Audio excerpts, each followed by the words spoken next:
আপনি সামনে কোন দলকে ক্ষমতা দেখতে চাচ্ছেন? জমাত জমাত দেখতে চাই। আচ্ছা, কেন জামাত দেখতে চান? জমাতের আইন কারণ শৃঙ্খলা সব নিয়ন্ত্রণে অ্যাকুরেট থাকে, আর কোন দলে বাংলাদেশে এরকম অ্যাকুরেট থাকে না।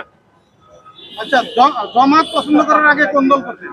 আমি আগে কোনো দলে করি না, প্রবাসী ছিলাম।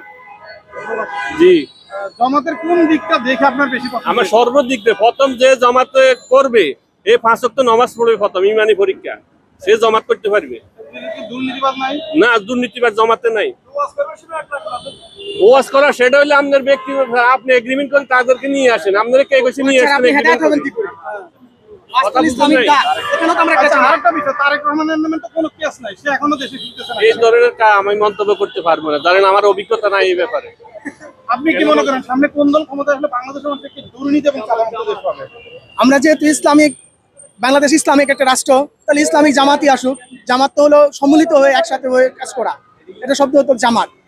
তাই ইসলাম তো সবাই চাই আমরা, আর মৃত্যুর পর আমাদের ইসলামই আসবে, কোনো আওয়ামী লীগ বিএনপি আসবে না কবরে হিসাব দিতে। আল্লাহকে জামাত চাচ্ছেন না ভোট দিবেন? অবশ্যই ভোট দিবেন ইনশাল্লাহ। একা?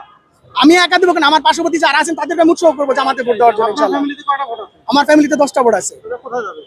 ইনশাল্লাহ জামাত, 10টা ভোটই যাবে জামাত? ইনশাল্লাহ। আপনার 10টা ভোটই কি জামাতে যাবে? ইনশাল্লাহ চেষ্টা করবো আমার 10টা ভোটই জামাতে দেওয়ার জন্য, বাকিটা আল্লাহর কাছে। আর জামাত পছন্দ করার আগে কোন দল করবেন? জামাত পছন্দ করে আমি কোনো দল করিনি।